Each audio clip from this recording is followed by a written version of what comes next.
নিজের হায়াতকে মাস, সপ্তাহ, দিন দিয়ে ভাগ করেন। এস্টিমেট করে নেন যে যদি আপনি 60 বছর বাঁচেন, তাহলে কত বছর চলে গেছে আর কত বছর আছে, কত দিন আছে। এই দিনগুলো কিভাবে কাটালে আপনি সেই কাঙ্ক্ষিত লক্ষ্যে পৌঁছাতে পারবেন, এটা হিসাব করেন, নিজেকে চিন্তা করেন। একটু দাঁড়ান, থামেন।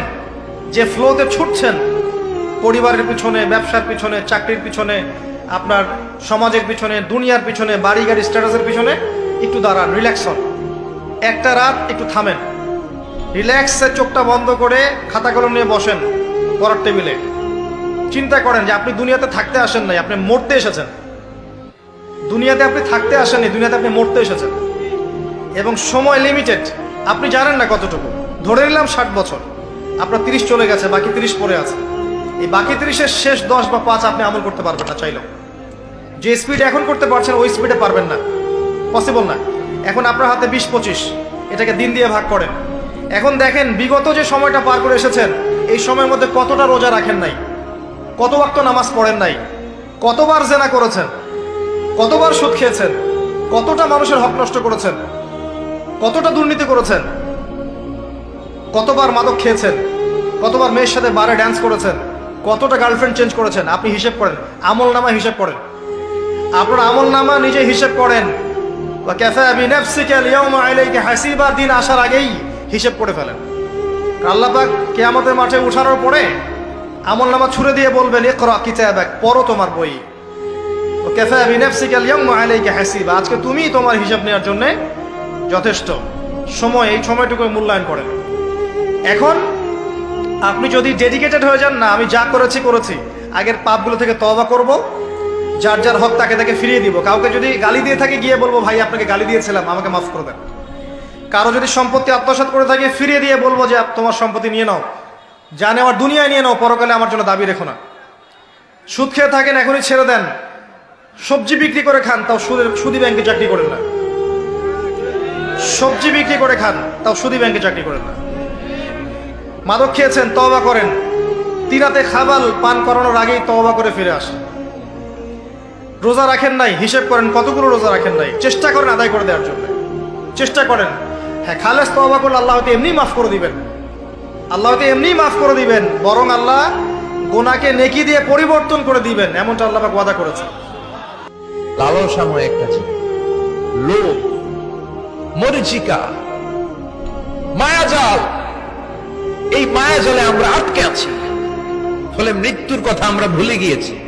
পাগলের মতো ছুটছি, আরো টাকা লাগবে, আরো খ্যাতি লাগবে, আরো যশ লাগবে, আরো দাপট লাগবে। আমার এত টাকা দিয়ে কি হবে, এত সম্পদ দিয়ে কি হবে, এত ব্যস্ততা দিয়ে কি হবে তোমার?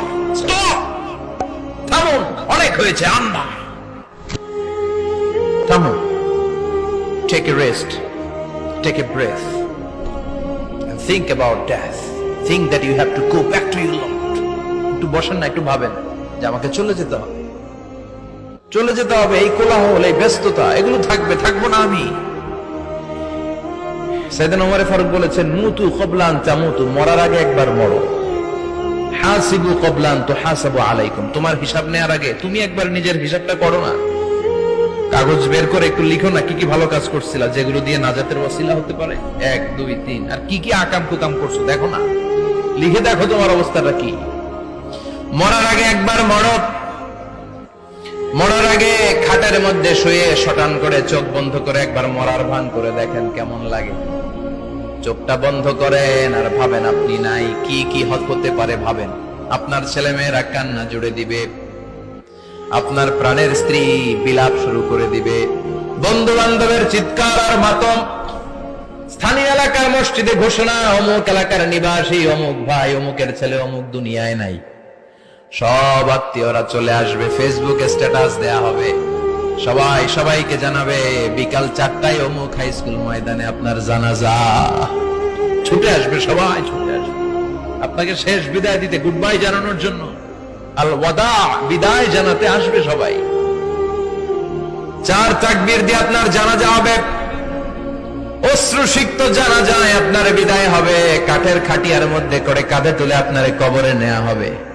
আগে থেকে খুঁড়ে রাখা কবরটার মধ্যে আপনারে বিছিয়ে দেয়া হবে। বাঁশের কচি দিয়ে তার উপরে মাটির চাপা দিয়ে সব চলে যাবে।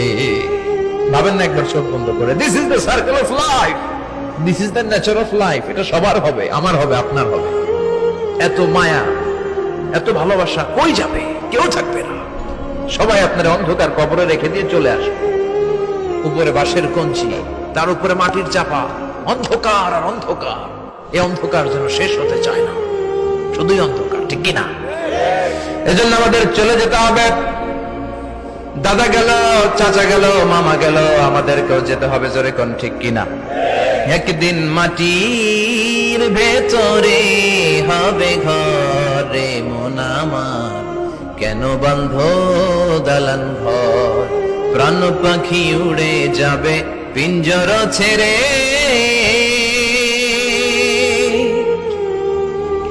ধরা ধামে সবই রবে, তুমি যাবে চলে।